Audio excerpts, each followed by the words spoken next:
what made the biggest difference was I knew the outlook of the exam. Like I have realized that if people take 4 years to cover this agriculture engineering, what should I do to cover that in 40 days? So I realized that I shouldn't be an agriculture engineering graduate. Rather, I need to be equipped with only such knowledge whereby I can score marks. So my outlook changed, my orientation changed, and my focus got shifted to scoring the maximum marks, attempting the maximum papers, and covering only those topics from which there's a high probability of questions coming in the exam. So focus on easy areas, doable areas was the differentiating factors. Secondly, I focused too much on the PYQs. In PYQs, I tried to have solutions for them, my self solutions. These solutions ensure that I actually have a certain topic covered in itself, and if it appears in the exam, I will be good to go. So like in 2025 there was question about the area of pond, volume of pond and contour lines.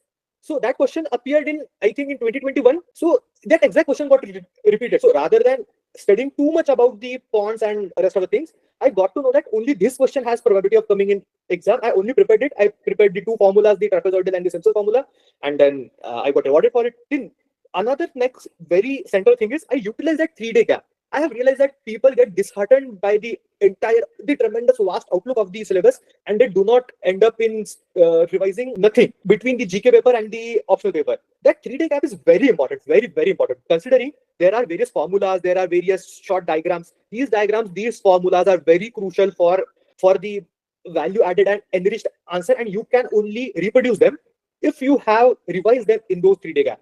And this revision actually was the game changer for me, because in the previous attempt, I felt that covering such syllabus in short time was not possible. But as an extension of doing easy and doable areas first, I could cover those only shorter areas in that 3 day gap, and that actually rewarded me very handsomely. And when I know which areas are easy, which areas are doable, I prepared a short diagram and formula sheet for them, and I tried to force them whenever possible. So let's say, I mean, there is an example of, let's say, the question there was on the erosion of the Western India. I try to incorporate the, like, how rational formula is there, how the universal soil loss equation actually can be utilized in handling and the losses that arise from the erosion in those areas. I mean, I know it is a bit tangential and it does look a bit forced, but I needed to score marks, I needed to sound a bit smart, and I need to make the answers technical. How can I make these answers technical? By incorporating diagrams, formulae, and the vocabulary of the subject matter which actually exists. And